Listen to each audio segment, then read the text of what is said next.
I think touching on what you said about like your buckets with working and things like that, I was always someone who liked work, but to a certain degree. Like, after 8 hours, I'm like, bro, come on, like, I'm on snooze time. I want to go home. I want to do this. I want to do that. And this is for someone like deep into a corporate environment.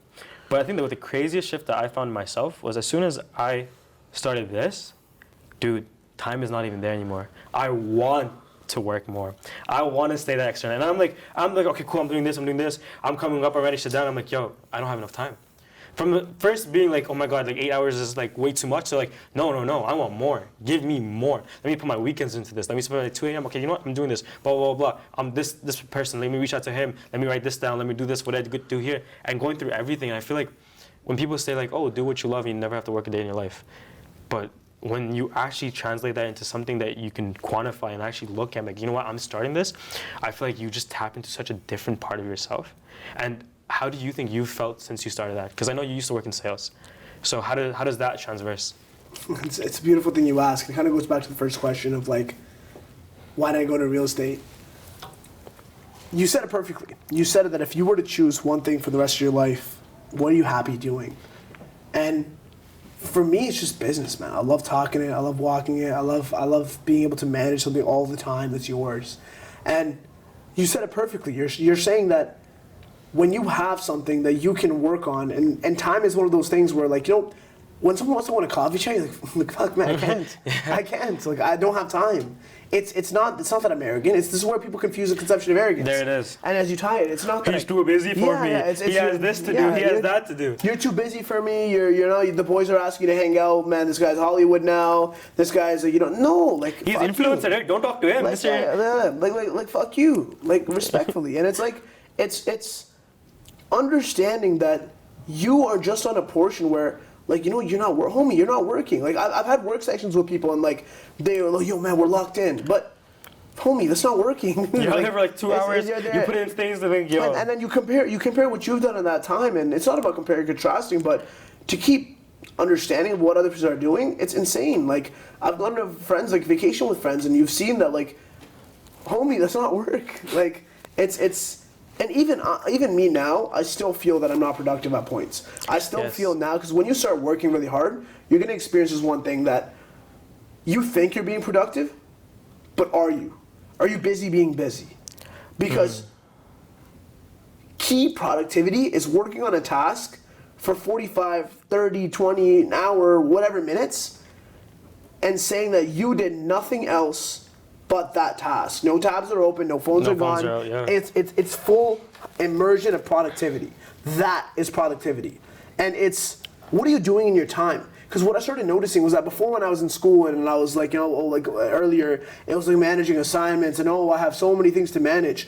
But when it becomes impossible to hit your to-do list, you have to learn how to prioritize. And that, if you ask me, which was another one of the business challenges I had to learn, is that how do you prioritize? How do you understand which tasks are important? Which can I push off? Like, Sally, do I really need to give Sally time right now? Exactly. Like, she needs help in sales. No, or she needs help in marketing. No, but like, our customer meetings tomorrow, or you have a pitch tomorrow, you have something. It's always about priority. It's understanding that you have an end goal.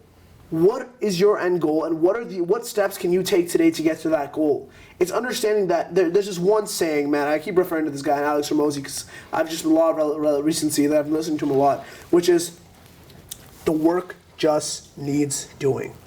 The work just needs doing. There are tasks that no one is going to come do for you. You put those tasks off, I put those tasks off. What happens is that those tasks, like editing a video or doing something repetitive that you don't want to do, but those tasks need to be done. The work just needs to be done. And when you understand that no one's going to do it for you, it's so crazy how easy it is to beat other people. And I'll tell you what I mean by that. I'll loop it back around. What I mean by that is, so many people think that they're being productive and they're working, and they work on something, but for a very short period of time. They work, but for a very short period of time. And what happens is that in that short period of time, you haven't worked long enough on that task to fully let your brain sink into what you're doing. And you fill in an application, do a couple questions, you task jump. I used to do task jumping all the time. It was my thing where, like, I would sit there and use all my brain power in the morning and like start working on like screen. Like, you know, someone messaged me, oh no, ping, oh no, sale, oh no. And you're going back and forth. And I know a lot of people can relate to that right now. But what happens? It's like grabbing a bunch of cups right now, pouring a little bit of water into each. But what happened? The glass, your main jug is empty now, and that's your energy. But like you filled a little bit of water into every one. But what if you were to fill a jug, fill a glass, put it to the side. Fill a glass, put it to the side. Fill a glass, put it to the side. What's happening now? You are now actually producing something of value. You're producing something of work. And it ties into what people say of, you're doing too much. One really early lesson I learned was, a lot of people are managing 10 different things at once. And they're part of clubs, they're part of side jobs, they're husbands, they're working on home projects, they're working on a business, they're realtors, they're, like, you see it all. They're running podcasts, they're doing this, but what happens is that it's the same analogy.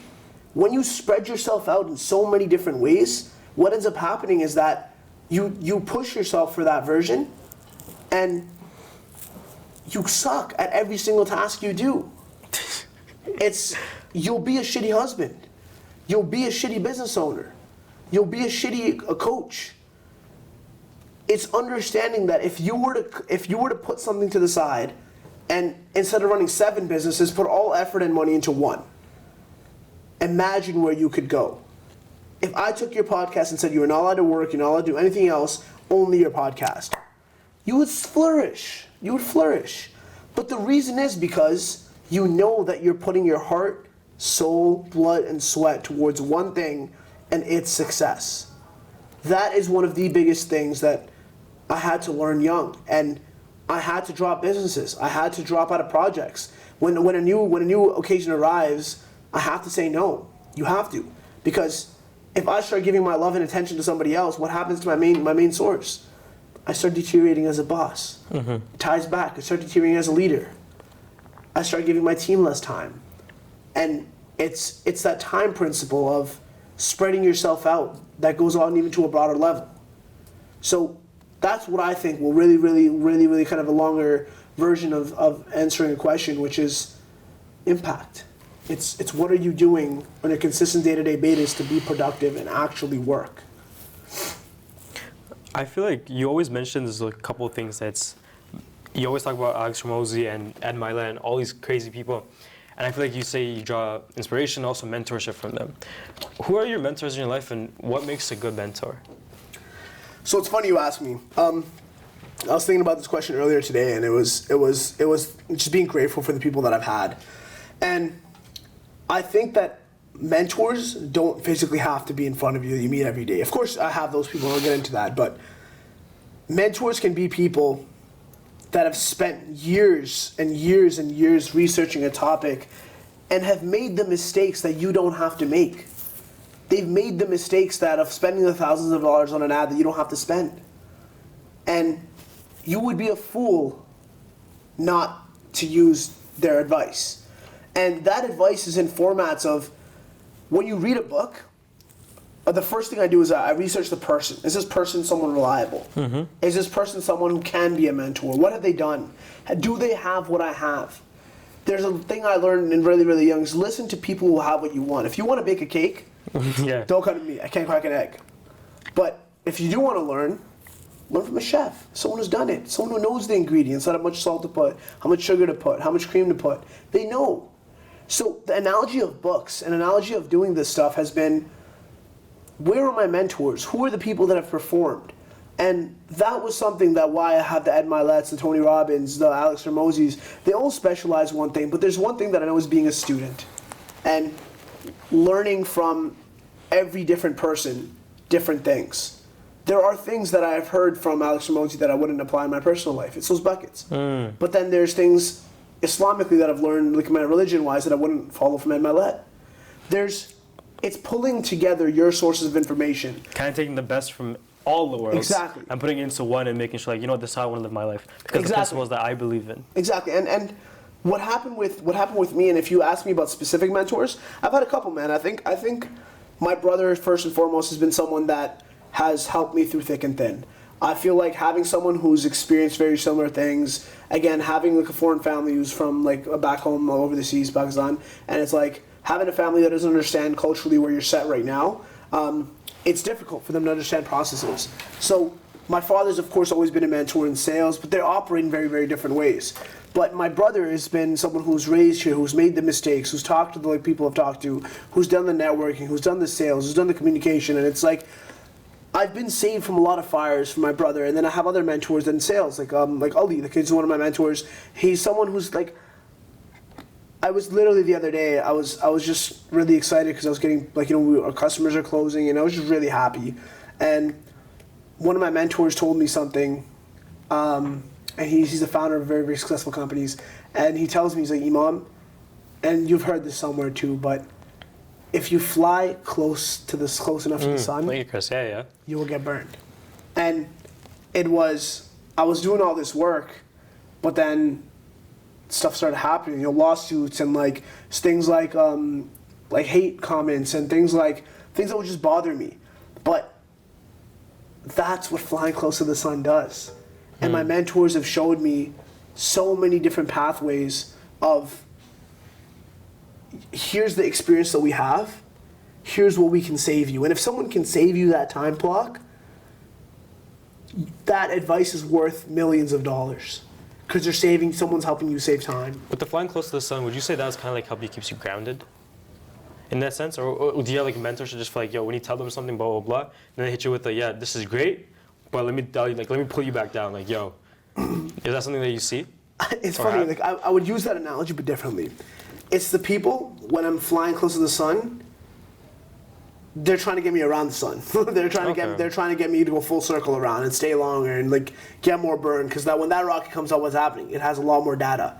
It has a lot more numbers. It has more analogy for being closer to the sun, right? It's a good thing. The grounding part are people that you meet a lot of. You meet a lot of people that are just trying to like, it's okay, you've done enough, sweetheart. Like, why are you working so hard? Relax. Those are the people that are trying to ground you. But the people that motivate you is that when you come with a success, great, celebrate your successes. And I'll come back to that, which is celebrating your own wins that no one's going to celebrate for you. And grounding yourself wasn't be the term. It's more pushing you on how you can get past this thing now. Now let's get close. Let's get closer, like to a next galaxy. Let's push further. Like we get it. You've done it. But what's next? And that portion has been something that's been very, very like useful for me, because it goes back to that arrogance portion where it's like, when you had nothing, when you didn't have a lot to show, when you were the kid a lot of people misunderstood, but when things start happening, you start getting excited. But this is why you have mentors to show you that, buddy, if you get caught up in the distractions now, you will stay caught up in the distractions and you will get lost. I think two things with that. One, tying it back to that first quote I said about Marcus Aurelius and how he had someone say, you're just a man, you're just a man. I think in that aspect, that was his, but he was an emperor and stuff like that a little bit differently. And second thing about distractions, I think Hormozi quotes The Matrix going on the girl in the red dress, right? And throughout your career, you'll always have that girl in front of you, whether it be, and whatever it is. For me, for what I would say is, what was your girl in the red dress? So with that analogy, I really like it because, like, it's from The Matrix. People don't know, like, Neo's walking down the street and he has, like, he looks, it's like a black and green kind of environment, and it's like, oh, look, there's a girl in the red dress, and he wasn't looking. He's like, look again. And the guy looks, and there's a gun to his head. So what's cool part of that is that, yeah, man, like, as just like the small, my main red dress has been like, oh shit, someone wants to start another company with me. Oh shit, someone powerful wants to do like, who has a lot more money and an investor wants to like, do this project with me. Oh crap, like this guy wants to start a podcast. This company wants to like buy you out at an early stage. And there's so many things, like real estate was another huge one where I wanted to go into real estate and desperation for money. I wanted to go make money. But that delayed gratification, there it is something that has been one of my biggest learning lessons. That if you work for a year for free, for somebody who, again, has had the experiences, done the work, done the points, that year is more valuable than 10 years worth of pay.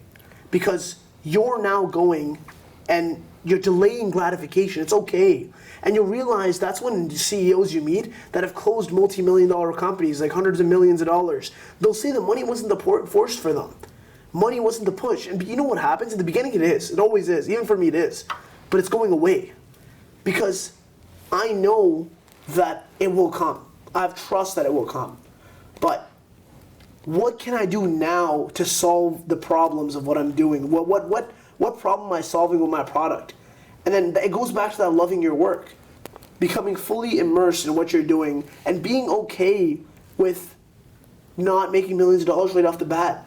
That's why startups fail. It's because there's a saying that even in podcasts, that if a podcast, to be part of the top top 10% of podcasts, you have to publish just 30 episodes. 30 episodes, yeah. 30 episodes. And it goes back to the point I was making earlier, which is it's so easy to be people, man. Exactly. Consistency in doing something without having to retain a reward the next day, doing it again and again and again and again and again. But not expecting gratification the next day is something that will get you so much ahead of other people. I feel like touching with that is what I kind of did with the gym. It would be like when I first started on, and like the whole journey was like, yo, I got a pump, whatever. I go to my brother, I'm like, Bhaiya, what's my shirt? Where the abs at? And again, the next day, I go up to my brother again. I'm like, Bhaiya, I got 3 months till I go to India. Or 3 or 2 months till this date. How do I get abs? But how do I get abs? But how do I get abs? And he was someone who kept me grounded in the sense of, yo, if you want that, respectfully, it's not going to happen. And he's like, the sooner you realize that, Nouman, is the sooner you'll get what you actually want. And I feel like with that ideology of lifting, transverses into my podcast journey, being like, yo, I know it's not going to work. And I know that it's good. Sorry, it's not going to work. I know it's not going to happen tomorrow. I know it's going to take a time. Because this isn't the first time I'm starting something. I've been lifting accounts. You've seen it. YouTube accounts, this, that, and the other. I feel like it's the same thing of that delayed gratification was so hard to learn. 100%. Yeah, man. It's something that you'll see the people that go out and go ahead of other people are going to be the ones that were okay to push their results. They're going to be the ones that were okay sleeping on the gym floor. They're the ones who are going to be okay with not expecting, whether even if it's the abs portion and it's weight portion or it's money or it's career, it's the people that are the leaders, and everyone will agree with you that they're okay with the small wins. Exactly. They're okay with understanding that you just closed your first deal. Go celebrate. They're okay with, you lost 10 pounds, you dropped the shirt size. That's amazing. Just W. Take that. Take that win. Enjoy it because no one else will. No one else will. And it's unique to you. And I want to touch on that point of because I think it'll bring a lot of value, which is understanding that no one will celebrate your wins like you want them to. Exactly. No one will celebrate your wins like you want them to. And anyone listening to this, if you got this far, which is, I want you to understand that you have to be your own biggest cheerleader. Exactly. And as cliche as it sounds, celebrate it. Celebrate that win, because that is what gets you to go for that delayed gratification, which is understanding that you worked hard, you did all the efforts, you held consistent, and you yielded a result. Let that fuel you. Let that be something that pushes you more and more and more and more onto your next goal. Let that be something that, all right, this is step one. What's next? What's next feature is something that has been really, really beneficial. And if you genuinely want to make an impact, no matter what career you're in, you got to realize that you will be alone at points. You will be in times where no one understands. Sometimes the main people you're doing it for are the people that will be against you. And it's hard. It is. It's not easy. But again, I'm gonna end this off with one of the biggest things I say, and everyone's heard. Diamonds are made under immense amounts of pressure. And pressure creates uncomfort. And uncomfort is where you grow the most. That is where you will make your impact and you will change the most. If you're presented with a lesson, again, 60 days after you performed it, the last time you react the same, you haven't learned. Exactly. You're a loser. Straight up, you're a loser. But changing from situation to situation, making yourself uncomfortable, being that diamond, molding, growing, that is what creates value. 100%. I think the best way to wrap it up was, it was beautiful when you said it. It was kind of touching the first point of being, no one will understand your why, and no one will understand why you work so hard. but you're also gonna be the only reason why who celebrates as high as he does. 100%. And I feel like that's just one way to encompass the entire thing. Is you're gonna be there the saddest. You're gonna be the saddest when the business is going down. You're gonna be the happiest as well. I feel like there's no other better way to put it. But yeah, ladies and gentlemen. Ladies and gentlemen, that's in the podcast. Thank you. Thanks so much. Whew. You guys are so crazy. close.